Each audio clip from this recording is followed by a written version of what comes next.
prime time here Saturday night. I'd like to thank our fans for showing up. They're the best. I mean, they have not wavered one time, especially the ones that are here in McKale and support us through thick and thin, which believe me isn't the case at a lot of places, and certainly not the case at a lot of big programs like the one we have. So that's a thank you from everybody, our families of our players, and certainly tonight our coaching staff and team. And, you know, McKale was alive, and it's tough to come in here and beat us as a visiting team with our crowd and the electricity that we have in the building. You know, in terms of Raleigh, it was great to have him back. As you guys know, he's a fantastic kid. He gives our team a confidence and a smile almost. He has a personality, and as expected, and I almost predicted as I talked to him before the game, there were times he was going this way, and then there were times he was going down. But that's why it was so important to be able to get him out there, because I think the first game is the hardest, and he'll really settle in as we move forward. But I thought he moved great. You could tell his conditioning. You can prepare for a game, but until you're actually in the game, it's different, and that'll come obviously as he stays with us every day. You know, DeAndre Ayton tonight was the difference, and you know, I thought we took a great shot from Alabama. You know, two things that have plagued them: they've been a high turnover team, 15 turnovers, and a game, and they haven't shot free throws real well, and they get there a lot.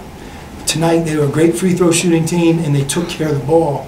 And when they do those two things, they're capable of playing against anybody in the country. And I think they're going to have a great season. So we beat an excellent team. You know, in terms of DeAndre, I don't say this in a disparaging way at all, because I know there's some other great players out there, but I just have a hard time believing that there's anybody better than him. I just do. I don't want to hear anything about his motor or this. I mean, they're almost fabricating and inventing things that aren't true. He is a special talent, and we've seen it in a number of situations. When the game's really on the line, he rises to the challenge. And, you know, offensively tonight down the stretch, he made some big baskets, and you get 18 rebounds in a game. That's hard to do as well. So credit him. You know, Alonzo obviously added a number of other things, and we had a lot of contributions from our players, but DeAndre's performance statistically is something you don't often see in a game like tonight. Sean, how did you think Parker Jackson-Cartwright and even Alonzo towards the end did on their one-on-one matchup with Sexton, man-to-man, before other players got involved? So, you know, they competed, and that's really all you can ask for.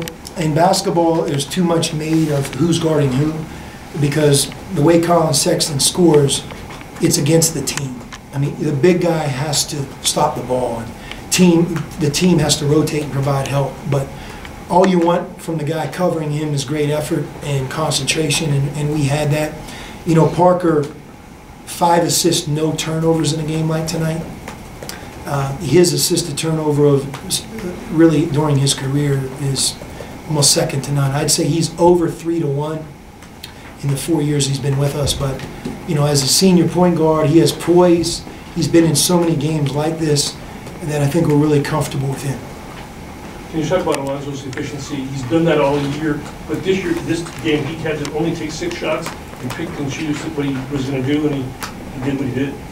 Yeah, you know, it's funny with Alonzo, his first halves have been very quiet. I know he's had a couple of games where he's had big first halves early, but once we got past the first 3 or 4 games, and it's almost like at halftime you're waiting for him to get going, and then in the second half he does. And tonight was another example of that.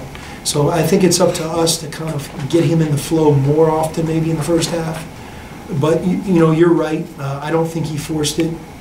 When you go 14 for 16 from the line, he did to Alabama what Colin Sexton did to us. And as you guys know, he has a gift of getting fouled, and he's a great free throw shooter. So he played a good game. You know, 4 turnovers.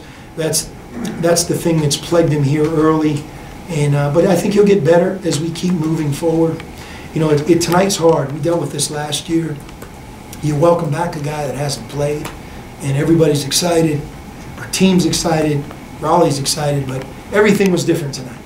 Substitution patterns. There are a few things that maybe we weren't used to that we got involved with when he was out there.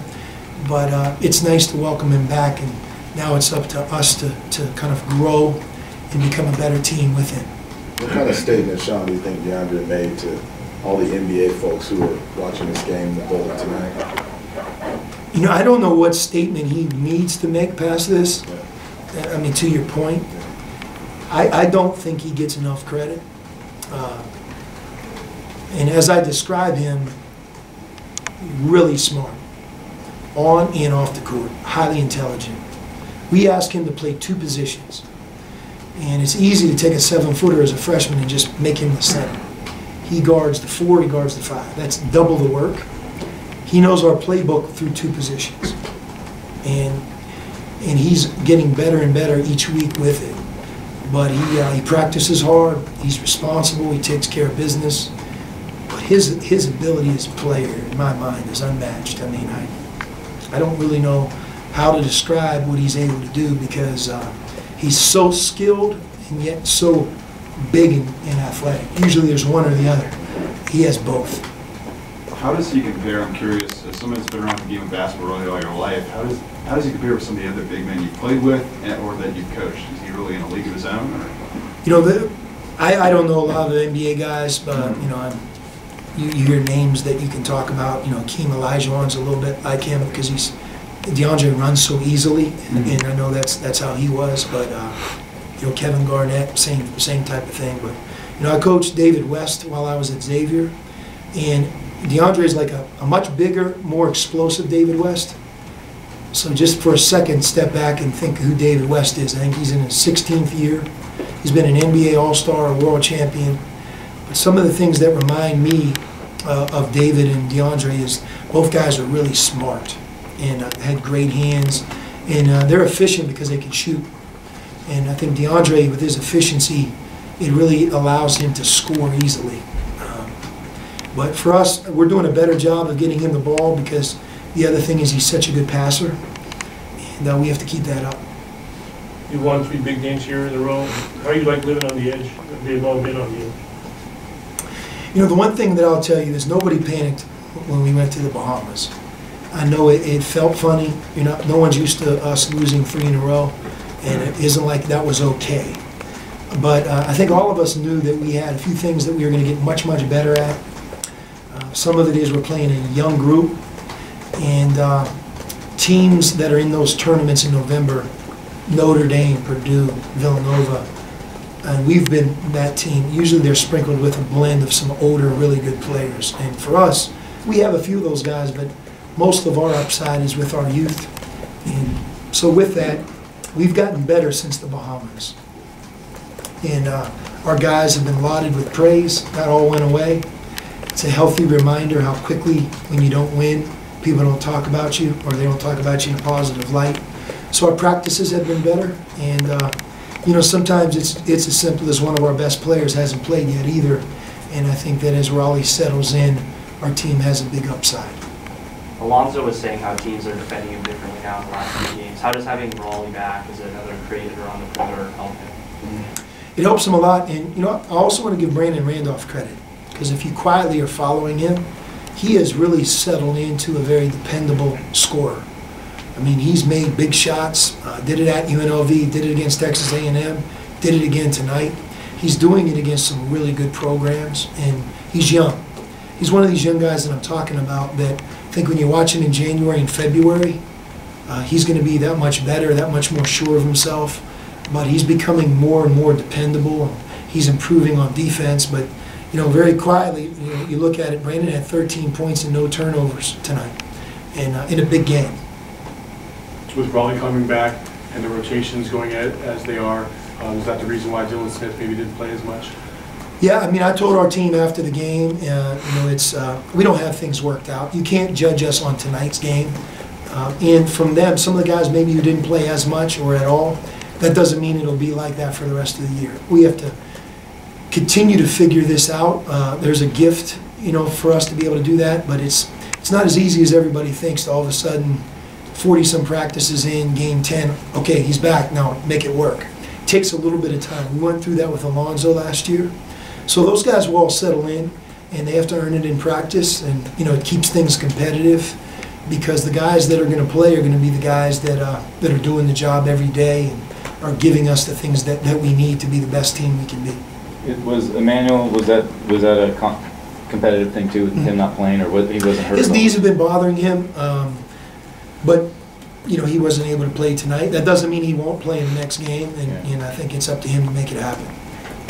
What do you expect going to Albuquerque next Saturday? It's the first time Arizona's made that trip in a long, long time. What do you expect from the pit, and what do you expect from that atmosphere? Well, we're fortunate because we have the sports information director, Matt Enzer, who's been in Albuquerque and been a Lobo himself. He has done a great job of scaring everybody, setting us up, making sure that we know what we're getting into. But between talking to Matt and just common sense, I know that Albuquerque is a great, great college basketball town, like Tucson. Mm-hmm. They support the Lobos. They have a very proud program. And they have a new coach who's really good. I know it's going to be a big, big game for them. It's an historical arena. It's great for our players to be able to go to a place like Albuquerque, play in front of a frenzied big crowd, a lot like at UNLV. And it's in our region. You know, one of the things that we take pride in, we've played at New Mexico State, we've played at UTEP, played at New Mexico, at UNLV, at San Diego State. Some of the ones that we haven't played at, we've wanted to play there, and we haven't been able to get them to agree. But in our region, we want to go play home and aways. And I think this will be a really good game for both programs. And we're excited. And I'm glad we have a week because we're in finals right now. Our guys have a lot of pressure in the classroom and on the court. And we've played 3 major games in a row. So I think this week will hopefully point us in a good direction. But we know that'll be one of the toughest games on our schedule because of the arena, the crowd, the team, the coach. So we're looking forward to it. Integrating Raleigh back in the rotation compared to doing the same with Alonzo last year? And, yeah. And what's that process like? I mean, does it, you're always talking to guys, I realize, but I mean, does it require more communication or arm around a guy who's not playing, or, you know, that kind of stuff? What's that going to be like?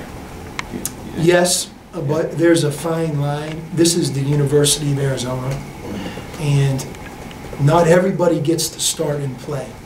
And some of the greatest players that played in our program never played as a freshman, or weren't nearly the player that they became, but they fought, and they earned what they got, and they learned what they needed to get better. And sometimes at 19 years old, you're not as ready as you're going to be at 20 or 21.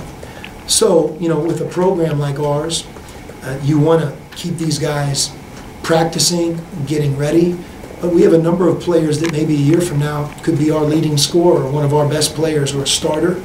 And on this year's team, maybe they don't play as much. But our focus has to be on winning and being the best team that we can be. And when nothing's given and you have to earn it, and you're playing against great competition in practice, those players, you know, the cream will rise to the top. And sometimes a guy, you know, they panic, or their support system panics, and they run, but very seldom does a guy who run make it.